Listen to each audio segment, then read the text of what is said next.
आज मी माझे ज्येष्ठ मित्र आणि महाराष्ट्रातले थोर विचारवंत प्राध्यापक फखरुद्दीन बेन्नूर सर यांच्याविषयी बोलणार आहे. सरांचा माझा संबंध जो आला तो सोलापुरातच 1971 आणि 72च्या सोलापुरातल्या मेडिकल कॉलेजच्या आंदोलनामध्ये माझा आणि त्यांचा संबंध आला.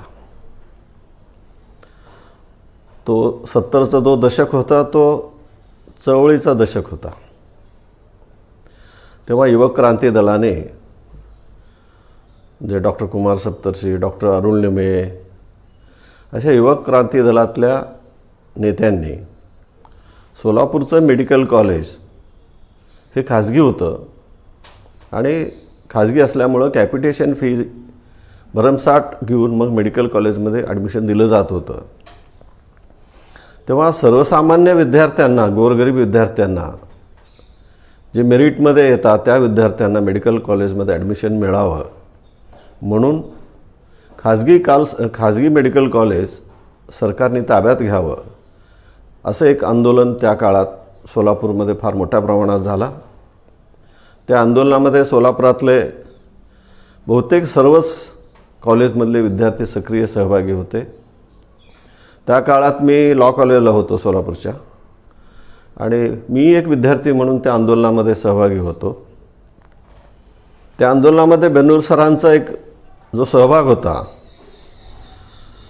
तो एक मेंटर म्हणून, चळवळीचे एक मेंटर म्हणून ते मार्गदर्शन करायचे आणि मग शेवटी त्या चळवळीला यश आलं आणि मेडिकल कॉलेज सरकारने ताब्यात घेतलं आणि तिथून मग मेरिटवर विदाऊट डोनेशन सर्वसामान्य मेरिटमधल्या विद्यार्थ्यांना डॉक्टर होता आलं या पुढच्या पिढीला. तेव्हा फारसं काही जवळचा संबंध नव्हता माझा आणि मग नंतरच्या काळामध्ये ते मुस्लिम सत्यशोधक चळवळीचे हमीद दलवाई यांच्याशी त्यांचा संबंध होता. मी समाजवादी चळवळीचा एक भाग आणि घटक असल्यामुळं सरांचा माझा असा संबंध असं कार्यक्रमाच्या निमित्ताने येत होता, परंतु व्यक्तिगत असं काही फारसं असं जिव्हाळा किंवा मैत्री अशा प्रकारचं नव्हतं. चळवळीतले एक मी सहकारी म्हणून त्यांचा आणि माझा संबंध आला. नंतर 1975ला देशामध्ये आणीबाणी जाहीर झाली. त्या आणीबाणीच्या विरोधात आम्ही सक्रिय सहभाग घेतला आणि मला त्या काळामध्ये 3 महिन्याचा तुरुंगवासही झाला. तुरुंगातून सुटल्यानंतर जेव्हा मी आणीबाणीच्या विरोधात भूमिका घेत होतो, चळवळीत सहभाग घेत होता, तेव्हा जरा बेन्नूर सरांचा संबंध जरा जास्त आला आणि आणीबाणीच्या संबंधामध्ये सरांबरोबर माझे चर्चा व्हायचे. तर आमच्या डोक्यामध्ये ते फंडामेंटल राईट्सचा चॅप्टर सस्पेंड झाला होता आणीबाणीमध्ये. देशातली लोकशाही संपली होती म्हणून आम्ही इंदिरा गांधींना आम्ही फॅसिस्ट असं समजायचो आणि फॅसिस्ट विरोधी लढा अशा हिशोबाने आम्ही म्हणजे देशातले बहुतेक सगळेच विरोधी पक्ष एकत्र येऊन आणीबाणी विरोधी लढा केला. परंतु सरांची भूमिका त्या बाबतीत जरा वेगळी होती. सरांना हे सगळं मान्य होतं, परंतु त्यांचं असं म्हणणं होतं की तुम्ही राष्ट्रीय स्वयंसेवक संघाला घेऊन तुम्ही जर चळवळीत सहभागी होत असाल, तुम्ही एका दुसऱ्या फॅसिस्ट चळवळीमध्ये तुम्ही त्या चळवळीला मदत केल्यासारखं होईल असं. त्यामुळं ते जरा तटस्थ राहायचे सर.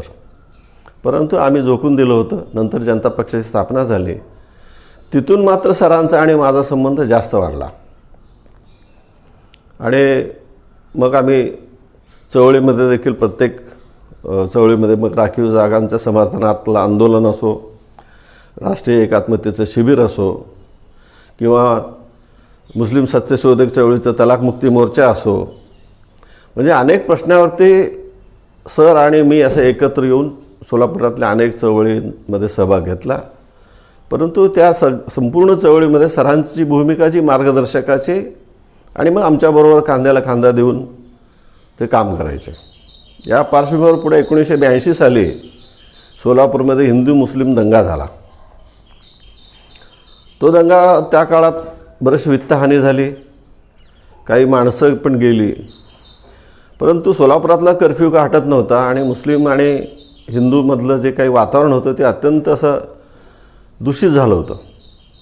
बाहेर फिरणंही मुश्किल होतं, कर्फ्यू होता. त्या काळात एक घटना घडली की ती तुळजापूरशीच्या भागामध्ये हिंदूंचा जो जमाव होता तो त्यांना कोणीतरी भडकवलं होतं आणि मग इथले पोलीस काही करत नाहीत म्हणून तो जो तुळजापूरशीपासून एक हिंदूंचा जमाव मंगळवार पेठ पोलीस चौकीकडं तो चौकीवर हल्ला करण्यासाठी येत होता. आणि मग आम्ही बेन्नूर सरांचं घर तिथंच मधल्या मारुतीजवळ, ते पूर्वी त्यांचा घराचा पत्ता होता तो 613 पूर्व मंगळवार पेठ बागवान गल्लीत. आम्ही तिथं बसत होतो. मग त्या काळात साथी पन्नालाल सोराणा, मी, आमचे चन्नप्पा सावळगी म्हणून एक साथी होते, मग बेन्नूर सर, असे आम्ही त्या दंगलीच्या काळात शांतता प्रस्थापित करण्याच्या हिशोबाने आम्ही चर्चा करत होतो. आणि हे करत असतानाच आम्हाला निरोप आला की एक मोठा मंगळवार पेठ चौकीकडं असं म्हणजे ते येत आहेत हल्ला करण्यासाठी. मग लगेच पन्नालाल सोराणा म्हणले नाही आता आपल्याला जायला पाहिजे. मग सर पण म्हणाले नाही नाही आपण त्यांना समोर जाऊन आपण काय असेल ते फेस करू. मग आम्ही मधला मारुतीपासून तुळजापूर वेशीकडे जात होतो. तो माप असंच आमच्याच दिशेने येत होता, परंतु लांबून त्यांना काय कळत नव्हतं कोण आहे. मग ते जवळ आल्यानंतर मग आम्ही सगळे, सरांनाही सगळे त्या भागात सगळेच ओळखायचे, आम्हालाही सगळे ओळखायचे. आणि मग ते त्यांना असं वाटलं अरे ते हे तर आपले पन्नालाल सोराणा आहेत, चन्नप्पा आहे, शंकर पाटील आहे, बेन्नूर सर आहेत, हे आपलेच लोक येत आहेत. मग तुळजापूरशीला आम्ही जाऊन जमावाशी चर्चा केलो आणि मग जे काय अफवा होत्या त्या अफवांचं निरसन केलं आणि तो निवळण्यामध्ये खूप बेन्नूर सरांची, भाई पन्नालाल सोराणा यांची खूप मोठी मदत झाली. परंतु ते शक्य झालं ते केवळ बेन्नूर सरांचं आणि पन्नालाल सोराणा यांच्या धाडसामुळं आणि एक आत्मविश्वासामुळं. तेव्हा मला कळलं की बेन्नूर सर हे केवळ विचारवंत नाहीत, ते फील्डवर पण तेवढ्याच धाडसाने ते काम करतात. मग त्या दिवसापासून सरांचा आणि माझा जिव्हाळा वाढला. मग तोपर्यंत मी त्यांना समजत होतो की हे पुस्तक पंडित आहेत सर, म्हणजे वर्गामध्ये कॉलेजमध्ये शिकवतात आणि मग आम्हाला मार्गदर्शन करतात. परंतु तो जो प्रसंग होता त्या दिवसापासून मग माझ्या मनामध्ये सरांविषयी एक श्रद्धा, आदर असं जे काही असतं ते ज्यांना आपण मानतो त्यांच्याबद्दल ते निर्माण झालं आणि पुढं आमची मैत्री वाढत गेली. आणि मग तिथूनच आम्ही समतेच्या चळवळीच्या अंगाने हिंदू मुस्लिम प्रश्नाच्या ऐक्याच्या संदर्भात, राष्ट्रीय एकात्मतेच्या संदर्भात, राखीव जागांच्या बाबतीत जे काही समाजातले तत्कालीन प्रश्न असायचे त्या प्रश्नावरती आम्ही मग सेमिनार घेणं, लेक्चर्स अरेंज करणं, सभा घेणं असं कार्यक्रम आम्ही आखत गेलो. तेव्हा सर जास्त इन्व्हॉल्व होत गेले आणि सोलापूरमध्ये तो 70च्या दशकामध्ये, 80च्या दशकामध्ये, 90च्या दशकामध्ये जे काही एक काम या हिंदू मुस्लिम ऐक्याच्या संदर्भात जे झालं तो त्या संदर्भात सरांचा मोठा वाटा होता. परंतु तोपर्यंत सरांचा जो संबंध होता तो जरा मुस्लिम साहित्य म्हणजे मुस्लिम सत्यशोधक चळवळीशी होता आणि हमीद दलवाईविषयी त्यांच्या मनामध्ये काही प्रश्न निर्माण झालेले होते. आणि मग ते मुस्लिम सत्यशोधक चळवळ आणि मग हमीद दलवाई यांच्याविषयी सरांची आणि माझी चर्चा व्हायची. आणि मग असं लक्षात आलं की हमीद दलवाईंचं जे काही मुस्लिम सत्यशोधक चळवळ आहे म्हणजे मुस्लिम समाज सुधारण्याच्या अंगाने ती नॉन मुस्लिम लोकांनी पुरस्कृत केलेली चळवळ आहे असं आम्हाला जाणवत होतं. कारण हमीद दलवाईंचं इस्लामविषयी किंवा कुराणविषयी फारसं काही अभ्यास आहे असं आम्हाला कळत नव्हतं, म्हणजे वाटत नव्हतं. आणि मग त्यांच्या मागे अभिशाह असो, बाकी जे नॉन मुस्लिम्स लोक, जसं हिंदू समाजामध्ये हिंदू समाजाला अंधश्रद्धेच्या विरोधात काही आंदोलनं समाजवादी लोकांनी चालवली होती, त्याच प्रकारे त्यांना असं वाटत होतं की मुस्लिम समाजामधलं जे काही अंधश्रद्धा असेल, गैरसमजुती असेल त्याविषयी आणि अन्यायाच्या विषयी, शोषणाविषयी चळवळ करावी. म्हणून हे नॉन मुस्लिम लोकांनी हमीद दलवाईंना पुढं करून मुस्लिम समाजामध्ये प्रबोधनाचा एक कार्यक्रम ते हाती घेतलेले आहेत. आणि मग मुस्लिम समाजामध्ये त्याच्याविषयी फारसं काही ॲक्सेप्टन्स नव्हता. परंतु आम्ही दंगलीत काम केलेलं असल्यामुळं मुस्लिम समाजामध्ये आम्हाला ॲक्सेप्टन्स होता. आणि मग आम्हाला ते म्हणजे सरांनाही ते लिमिटेशन्स किंवा ते काही त्या चळवळीतले काही दोष आहेत ते लक्षात आले. आणि दरम्यानच्या काळामध्ये सरांचा महाराष्ट्रभर अनेक विचारवंतांचा संबंध आला. त्या काळामध्येच त्या काळातल्या मराठवाडा विद्यापीठातले तत्कालीन राज्यशास्त्राचे प्रमुख आणि थोर विचारवंत मोईन शाकीर सरांचा त्यांचा संबंध आला. मोईन शाकीर सर हे मार्क्सिस्ट होते, कमिटेड आणि मोठे विचारवंत होते. त्याच काळामध्ये सरांचा आणि असगर अली इंजिनियर जे बोहरा समाजाचे सुधारक आणि तेही विचारवंत होते, त्यांचाही संबंध आला. आणि त्याच्यातून मुस्लिम प्रश्नाकडं विचार करण्याचं, मुस्लिम समाजाबद्दल चिंतन करण्याचा आणि इस्लाम वेगळा आणि मुस्लिम समाज वेगळा अशी एक भूमिका, एक स्पष्टता सरांमध्ये यायला सुरुवात झाली. आणि मग ते मुस्लिम समाज सुधारण्याच्या बाबतीत आग्रही असायचे सर, परंतु त्याच काळामध्ये इस्लाममध्ये काय आपल्याला रिसोर्सेस मिळू शकतील, प्रेरणा काय मिळू शकेल, मग कुराण शरीफमध्ये पवित्र ग्रंथामध्ये काय सांगितलं आहे आणि त्याचं इंटरप्रिटेशन काय आहे, या बाबतीत मग सर त्यांनाही फारसं असं उर्दू किंवा अरबी येत नव्हतं, परंतु सरांचा जो अभ्यास होता तो इस्लामविषयी आणि कुराण शरीफविषयी तो इंग्लिशमधून जगभरातल्या ज्या काही कॉमेंट्रीज आहेत इस्लामवर ते सरांनी अभ्यास केलं. मग जगभरातल्या मुस्लिम पर्सनल लॉच्या बाबतीत त्या अनेक देशांमध्ये जे काही पर्सनल कॉडिफिकेशन झालं होतं, जसं आपल्या देशामध्ये ताहिर मोहम्मद एक थोर कायदेतज्ञ होते, तसं अनेकांचं कम्पॅरेटिव्ह स्टडी त्यांचा मुस्लिम पर्सनल लॉच्या संदर्भात पण झालं.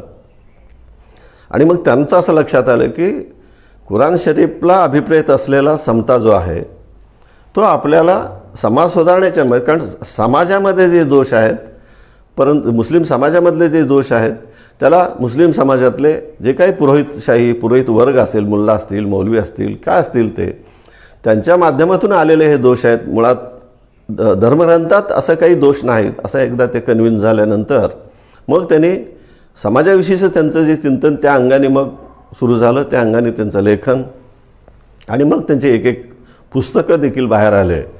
असा सरांचा मुस्लिम समाजाविषयी आणि मग मुस्लिम समाजाविषयीचे जे मिथ्स जे आहेत, जे संघ आणि भाजपनी जे मिथ्स तयार केले होते, मग ते हम 5 हमारे 25 म्हणजे अशा ज्या काही ते गैरसमजुती एक मिथ्स तयार करून मुस्लिम समाजाला आयसोलेट करणं आणि मुस्लिम समाजाला शत्रूच्या ठिकाणी मानून एक हिंदुत्ववादाची चळवळ त्या 80च्या दशकात आणि मग 90च्या दशकात जे वाढत गेलं, मग त्याला कसं आपण काउंटर करायचं, मग मिथ्सच्या बाबतीत आपण कसं खुलासा द्यायचा आणि मग संघाला कसं काउंटर करायचं, या बाबतीत सरांचा जो काही चिंतन आणि मनन आणि जे लिखाण आहे ते अत्यंत महत्त्वाचं आणि अभ्यासपूर्ण असं आहे.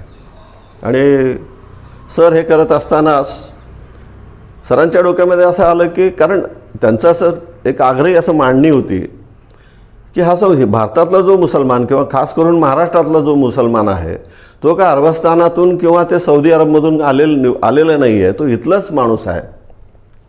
आणि एकेकाळी ह्या समाजातले जे काही शोषित वर्ग आहे तो इस्लामचा, समतेचा धर्मचं तत्त्वज्ञान पटल्यामुळं आणि सुफी संतांच्या प्रभावामुळं बराचसा इथला जो हिंदू समाज आहे तो इस्लाम धर्माचा स्वीकार केला आहे. त्यामुळे महाराष्ट्रातला किंवा भारतातला जो काही सुफी समाज आहे, सुफी संत होते, त्यांच्या प्रभावाखाली जे काही मुस्लिम झालेले लोक होते, तेव्हा हा अरबस्थानातला किंवा आफ्रिकेतला किंवा त्या इस्लाम कंट्रीजमधला मुस्लिमांपेक्षा इथला समाज वेगळा आहे. कारण इथं सुफिझमचा मोठा प्रभाव असल्यामुळं आणि मग इथं आपल्याला कशा पद्धतीने काम करता येईल, मग ते इथला जो काही मुसलमान आहे तो मराठी मुसलमानाच्या बाबतीत त्यांचं खास करून असं म्हणणं होतं की इथला तो मराठी माणूस जो आहे ते मराठी मातीशी एकरूप झालेला आहे, पण त्यांना हे हिंदुत्ववादी संघटना आयसोलेट करण्याच्या बाबतीत त्यांच्याविषयी गैरसमज तयार करताय. मग आम्ही ओरिजिनल, कारण सरांचं जे काही शिक्षण होतं ते मराठी माध्यमातूनच झालेलं होतं आणि त्यांचं जे मराठीवरचं त्यांचं खूप चांगलं प्रभुत्व होता सरांचा. खरं तर ते अगदी मराठीतनं लिखाण, मराठीतनं त्यांचं जे काही भाषण हे सगळं अस्खलित मराठीमध्ये ते करायचे. त्यामुळं ते मी मराठी मुसलमान आहे असं ते आग्रहाने सांगायचे. मग त्याच अनुषंगाने त्या काळात मग कॉम्रेड एक आमचे मित्र होते ते विलास सोनवणे, ते अलीकडेच त्यांचंही देहांत झाला. मग विलास सोनवणे आणि मग बेन्नूर सर, प्राध्यापक अजीज नदाफ वगैरे अशा सगळ्या लोकांनी मिळून मुस्लिम मराठी साहित्य संमेलनाची स्थापना केली. आणि मग मराठी मुसलमानांना एकत्र करून, आणि त्या पद्धतीचे एक आम्ही देखील असल मराठी आहोत, आम्ही पण महाराष्ट्रीयन आहोत, म्हणून मग ती चळवळ जी झाली ती खूप चांगल्या पद्धतीनं त्या चळवळीचा जो परिणाम झाला. आणि त्याच काळामध्ये मंडल कमिशनचं एक वारं होतं. तर मुस्लिम समाजातले जे ओबीसी आहेत, मग बागवान असतील, कुरेशी असतील, नदाफ पिंजारी असतील, म्हणजे मुस्लिम समाजामध्ये देखील फार मोमीन असतील, म्हणजे मुस्लिम समाजामध्ये देखील फार मोठ्या प्रमाणामध्ये, जसं हिंदू समाजामध्ये जातीव्यवस्था आहे, हिंदू धर्माचा प्रभाव, वैदिक धर्माचा प्रभाव, चातुर्वर्ण्याचा प्रभाव इथलं मुस्लिम धर्मावर देखील, इस्लाम धर्मावर देखील पडलेला होता. म्हणजे हिंदूंमधले माळी आणि मुसलमानांमधले बागवान, हिंदूंमधले खाटीक, मुसलमानांमधले खाटीक, म्हणजे ती जातीव्यवस्था इस्लाममध्ये पण आलेला होता. खरं तर इस्लामला जातीव्यवस्था अभिप्रेत नसताना भारतातलं जे काही जातीव्यवस्था होती ती इस्लाममध्ये पण आलेलं होतं. म्हणून मग मंडल कमिशनच्या अंमलबजावणीच्या नंतर मुस्लिम समाजामधलं जो काही ओबीसी आहे, मग या सगळ्या जातींचं एकत्र करून आपण ओबीसींची एक संघटना मोठ्या प्रमाणामध्ये उभी केली पाहिजे, म्हणून मुस्लिम ओबीसी संघटना सरांच्या पुढाकाराने आणि सरांच्या मार्गदर्शनाखाली महाराष्ट्रामध्ये मुस्लिम ओबीसी संघटनाची स्थापना झाली आणि ती चळवळ फार मोठ्या प्रमाणात उभी केली. त्यामुळं आज त्याचा चळवळीचा परिणाम असा झाला की मग मुस्लिम समाजामध्ये देखील ओबीसींना शैक्षणिक शिक्षणामध्ये, नोकरीमध्ये, इव्हन राजकारणामध्ये त्यांना भाग घेता आलं, त्याचा लाभ घेता आला. तर त्या अंगाने मग सरांचं फार मोठं योगदान मुस्लिम मराठी साहित्य संमेलन आणि मुस्लिम ओबीसी चळवळ हे त्यांचं लाईफमधलं फार मोठं अचिव्हमेंट आहे. आणि हा जो झाला फील्डवरचा सरांचा फील्डवरचा, म्हणजे ते अगदी ग्रासरूटवरती त्यांनी केलेलं हे काम होतं.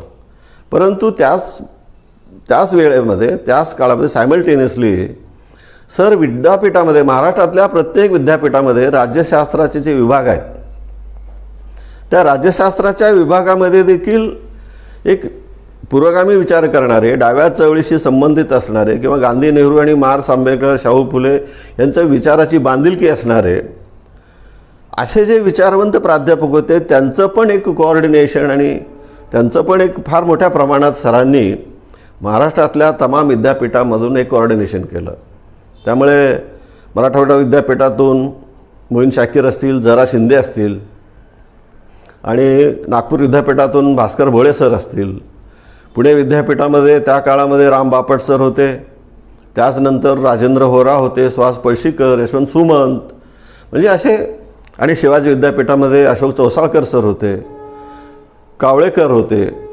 असं या संपूर्ण महाराष्ट्रातून सर्व विद्यापीठामधून लातूरला देखील फार मोठ्या प्रमाणात सरांचे मित्र होते. म्हणजे महाराष्ट्रभर एक वैचारिक चळवळ विद्यापीठाच्या पातळीवरती सुरू करण्याचं किंवा त्यांना कोऑर्डिनेट करण्याचं एक, आपण विद्यापीठामध्ये आपण विद्यार्थी तयार करतो, त्या विद्यार्थ्यांमध्येच आपण जर आपले विचार रुजवलं तर मग पुढं तेच विद्यार्थी मग वेगवेगळ्या क्षेत्रामध्ये, देशाच्या राजकारणात, समाजकारणात, शैक्षणिक क्षेत्रात ते काम करणारे असतात. म्हणून मग ते विद्यापीठाच्या पातळीवरती सरांचा जो काही आपले विचार रुजवण्याचं काम महाराष्ट्रातल्या तमाम विद्यापीठांमध्ये, इव्हन मुंबई विद्यापीठामध्ये देखील सरांचे संबंध सगळे, म्हणजे त्या काळात ते फडके सर होते मुंबई विद्यापीठामध्ये.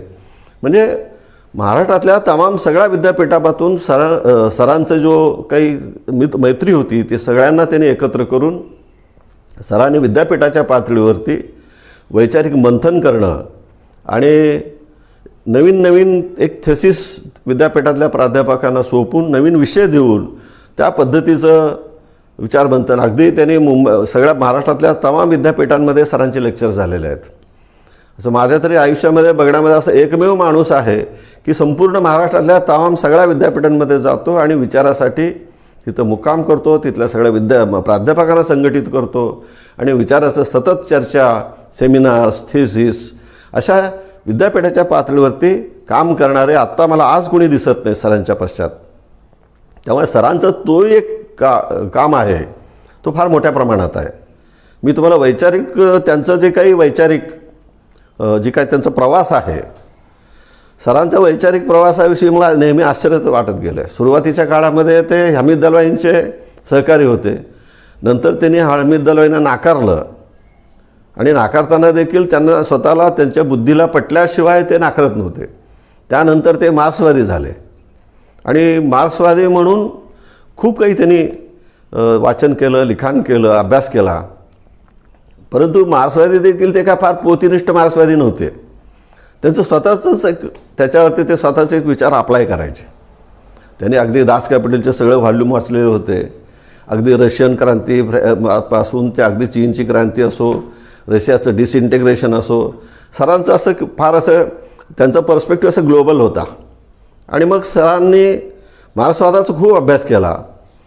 परंतु त्यांना असं वाटू लागलं की आपल्या देशामध्ये मार्क्स अप्लाय करायचं झालं तर मग गांधीशिवाय आपल्याला पर्याय नाही, असं सरांना त्यांच्या शेवटच्या उत्तरार्धात म्हणजे 90च्या म्हणजे 2090च्या नंतर त्यांना असं वाटू लागलं. आणि मग ते मला वाटतं शिवाजी विद्यापीठाने त्यांना गांधीवरचं एक पुस्तकासाठी देखील स्कॉलरशिप दिलं आणि त्यांना शिवाजी विद्यापीठामध्ये राहून त्यांनी एक पुस्तक पण त्याच्यावरती सरांनी गांधींचा जो मॅनिफेस्टो आहे आपला स्वराज्य नावाचा जो पुस्तक, तो त्यांनी फार अत्यंत सिरियसली अभ्यास करून त्या अनुषंगाने जसं कम्युनिस्टांचा मॅनिफेस्टो आहे तसं गांधींचा तो मॅनिफेस्टो आहे. त्यांनी गांधीजींनी त्या स्वराज्य या पुस्तकामध्ये जे काही लिहिलं तेच त्याचंच अंमलबजावणी गांधीजींनी संपूर्ण उरलेल्या संपूर्ण हयातीमध्ये त्यांनी अंमलबजावणी केलेली आहे. मग ते त्यावर मराठीतलं पहिलं पुस्तक माझ्या वाचनामध्ये सरांचा आला. म्हणजे मग शेवटच्या टप्प्यामध्ये सर गांधीवादी झाले. म्हणजे सरांचा जो वैचारिक प्रवास आहे तो असं अद्भुत आहे. म्हणजे त्यांनी ते आयुष्यामध्ये वैचारिक गुलामगिरी देखील पत्करायचं नाही, कुठलं इझमचं असं त्यांचं ठाम मत असायचं. ठीक आहे, आपण सगळे आपल्याला जे भावते ते सगळं इझम अभ्यास केलं पाहिजे. त्यांचं आंबेडकरांविषयीचं जे काही अभ्यास होतं ते आंबेडकरांचे सगळेच व्हॉल्यूम जवळजवळ वाचलेलं पहिला प्राध्यापक मला बेनूर सर भेटले. म्हणजे एकेकाळी इथे पॅन्थरच्या चळवळीमध्ये दलित पॅन्थरचं मेंटर म्हणून सरांचं सुरुवात आहे. म्हणजे सर या भागामध्ये काम केले नाही तसं नाही आहे. मग फुल्यांच्या बाबतीत समग्र वाङ्मय वाचलेले, आंबेडकरांचे सगळे व्हॉल्यूम्स वाचलेले, असा बेनूर सरांचा प्रवास. एकीकडं म्हणजे आंबेडकरवाद्यांना वाटत होतं की सर आंबेडकरवादी आहेत, बाकी फुलेवाद्यांना वाटत होतं सर फुलेवादी, कारण सगळ्याच इझमचा त्यांना अभ्यास होता. परंतु त्यांनी असं स्वीकारलं नाही, असे कुठलंही इझमचं त्यांनी गुलामगिरी स्वीकारलं नाही. ते जेव्हा फ्रीडम ऑफ थॉटच्या बाबतीत जेव्हा चर्चा व्हायची तर सर म्हणायचे ते right to expression of thought is only something when you have your own thoughts. Sir असं म्हणायचे की तुमचे स्वतःचे जर थॉट्सच नसतील तर मग ते राईट टू एक्सप्रेस थॉटला काय अर्थ आहे. तेव्हा आपण स्वतःचे एक विचार तयार केलं पाहिजे, स्वतःचं एक चिंतन आपण असलं पाहिजे आपलं, आणि आपण आपलं स्वतःचं एक मत प्रत्येक गोष्टीवरती आपलं स्वतःचं मत असलं पाहिजे, असं सरांचं आग्रही मांडणी असायचा. तसा विचारवंत आज मला महाराष्ट्रामध्ये दिसत नाही. आणि सर आयुष्यभर अविवाहित राहिले. आणि मग मी घरी गेलो की माझी खूप म्हणजे माझ्या खूप पर्सनल मैत्री त्यांची होती. आम्ही आमचं पर्सनल लाईफ पण आम्ही शेअर करत होतो एकमेकांशी. ते आयुष्यभर अविवाहित राहिले, पण त्या गोष्टीचा त्यांना कधी पश्चाताप झाला नाही. सगळ्यात महत्त्वाचं म्हणजे त्यांनी ते असं ठरवून राहिले होते किंवा आता आपल्याला विचारासाठीच जगायचं आहे आणि विचारासाठीच जे काय असलं आपलं आयुष्य घालवायचं आहे. एवढा डेडिकेटेड माणूस. तर मला असं वाटतं की जर इतर समाजामध्ये जर तो माणूस जन्माला झाला असता तर, किंवा तो जर माणूस पुण्यात किंवा मुंबईत राहिला असता, किंवा अगदी उघड बोलायचं झालं तर ते ब्राह्मणामध्ये जर जन्माला आला असता तर ते महाराष्ट्रातलंच नाही तर देशातले थोर विचारवंत म्हणून त्यांची ख्याती झाली असती. परंतु दुर्दैवाने जिथं पिकतं तिथं विकत नाही म्हणतात. त्या पद्धतीनं सरांचं ज्या पद्धतीनं एक त्यांचं मूल्यमापन व्हायला पाहिजे होतं तसं झालं नाही, याची खंत मला वाटते नेहमी. आणि सरांनी अनेक कार्यकर्ते तयार केले महाराष्ट्रभर. ते मुस्लिम समाजामध्ये कार्यकर्ते तयार केले, नॉन मुस्लिममध्ये कार्यकर्ते तयार केले. आता माझ्यासारखा एक सामान्य कार्यकर्ता देखील पुस्तकांचा संपर्क, पुस्तक वाचलं पाहिजे आणि समजून घेतल्याशिवाय काय बोलायचं नाही, म्हणजे असं आग्रही त्यांची भूमिका असल्यामुळंच म्हणजे आम्हाला पण तो वाचण्याचा नाद जो लागला तो सरांमुळं लागला. नाहीतर आम्ही आपलं पठडीतले पुढारी झालो असतो. पण सरांचा जो काही कार्यकर्ते घडवण्याच्या बाबतीत अगदी सरांचं महाराष्ट्रातल्या तमाम सर्व पक्षाच्या नेत्यांशी पण सरांचा संबंध असायचा. आणि मग ती जेव्हा राज्य पातळीवर जेव्हा मोठ्या प्रमाणात ओबीसींच्या विषयी काही प्रश्न निर्माण झाले किंवा हिंदू मुस्लिम ऐक्याच्या बाबतीत काही प्रश्न निर्माण झाले तर सरांचा सल्ला या सगळ्यात मोठ्या मोठ्या पुढाऱ्यांनी देखील सरांना बोलवून पाचारण करून त्यांची चर्चा करून मार्ग काढायचे. असा एवढा मोठा माणूस मला असं वाटतं की आता महाराष्ट्रामध्ये दुर्दैवाने नाही आहे. जे काही होते म्हणजे आता त्यांचं तर भारतीय राज्यघटनाविषयी त्यांचा जो अभ्यास होता ते मुळात राज्यशास्त्राचेच प्राध्यापक होते. आणि त्यांची जी काही कॉमेंट्री म्हणजे त्यांच्याकडे गेल्यानंतर इंडियन कॉन्स्टिट्यूशनवरचे मला कमीत कमी 10 ते 15 लेखकांचं पुस्तक त्यांच्या लायब्ररीत होते. मला असं वाटतं की जे सोलापुरातल्या म्हणजे महाविद्यालयांच्या लायब्ररीमध्ये देखील जे पुस्तक नसायचे ते सरांच्या लायब्ररीमध्ये उपलब्ध असायचे. इतकं पुस्तकांचा वेळ होता. ते मी म्हणायचो की बाबा तुम्ही काय लग्न केलं असतं तर बरं झालं असतं. हे काय तुम्ही सगळे पैसे पुस्तकावरच खर्च करता. ते कुठेही मुंबईला गेले, पुण्याला गेले, अगदी मुंबईला गेले की तासनतास त्या चर्चगेटच्या स्ट्रीटवरती पुस्तकांकडे तिथंच राहायचे रस्त्यावर उभा करून. कुठलं नवीन पुस्तक आले जुने ते म्हणायचे इथं फार मोठे मोठे पुस्तकं मिळतात असं म्हणायचे त्या चर्चगेटच्या रस्त्यावर. आणि पुण्याला गेले की ते त्यांना सगळेचे कुठे चांगले चांगले पुस्तक कुठं मिळतात. मग ऑक्सफर्डचं असो मग ते म्हणजे सगळे ते पब्लिकेशन्स त्यांना माहीत असायचे. तर ते पुण्यामधले सगळे ग्रंथ भांडाराचं ते पॉप्युलर बुक हाऊस होता नेनेंचा, तिकडं जायचे, तिथं तासनतास बसायचे. कॅम्पात एक फार मोठं जुनं पुस्तक दुकान होतं, त्यांच्याकडे जायचे. ते कुठलेही ते EPWचे सतत कायमचे लाईफ लाँग ते वर्गणीदार होते. ती EPWमध्ये एखादा पुस्तकाचा रिव्ह्यू आला की सर मग ते पटकन त्या पुण्याला जायचे आणि त्यांना ऑर्डर द्यायचे. आणि मग ते तेव्हा आत्तासारखं ते असं पोस्टाने येत नव्हते.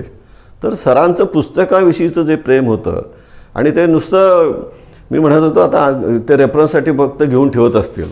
मग आणि जेव्हा मी त्यांच्याकडे जायचो ते लायब्ररीत त्यांच्याकडे पुस्तक चाळलं की प्रत्येक पुस्तकावर कुठं ना कुठं तरी त्यांनी पेन्सिलने असं खून केलेलं असायचं, नाहीतर काहीतरी साईडला लिहिलेलं असायचं. म्हणजे पुस्तक वाचन, रात्रभर पुस्तक वाचणं, चिंतन करणं, लेखन करणं, एवढा मोठा व्यासंगी माणूस मला माझ्या आयुष्यात एवढं जवळ संबंध माझा बेंदूर सरांशिवाय मला कोणी भेटलेलं नाही असं मला म्हणलं तरी काय वावगं होणार नाही. सरांचा माझा जवळजवळ 40 ते म्हणजे 71-72 पासूनचा त्यांचा माझा संबंध म्हणजे 45 वर्षापेक्षाही अधिक माझं आणि सरांची मैत्री होती. आणि ते 3 वर्षापूर्वी आम्हाला सोडून गेले. तर खरं तर असं वाटतं की आता आम्हाला सोलापूरमध्ये आम्ही वैचारिकदृष्ट्या पोरकं झालो. आम्हाला काय अडलं की आता आम्ही कुणाला विचारावं, कुणाचा सल्ला घ्यावा, कुणाशी चर्चा करावं या बाबतीत संपूर्णपणे सोलापूरमध्ये आता दुष्काळ आहे. असा रेडी रेफरन्सर किंवा रेडी गाईड आता आम्हाला सोलापुरात बिलकुल नाही. तेव्हा तर आम्ही आपलं ठरवलं की आपण आपलंही देतात, आम्ही पण आता उत्तरार्धातच आहोत. मी देखील आता 70+ आहे.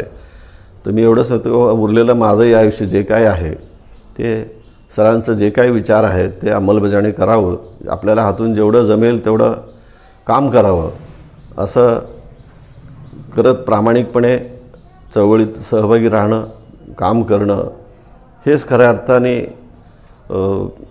बेंदूर सरांचं स्मरण राहील असं मला वाटतं आहे. नमस्कार.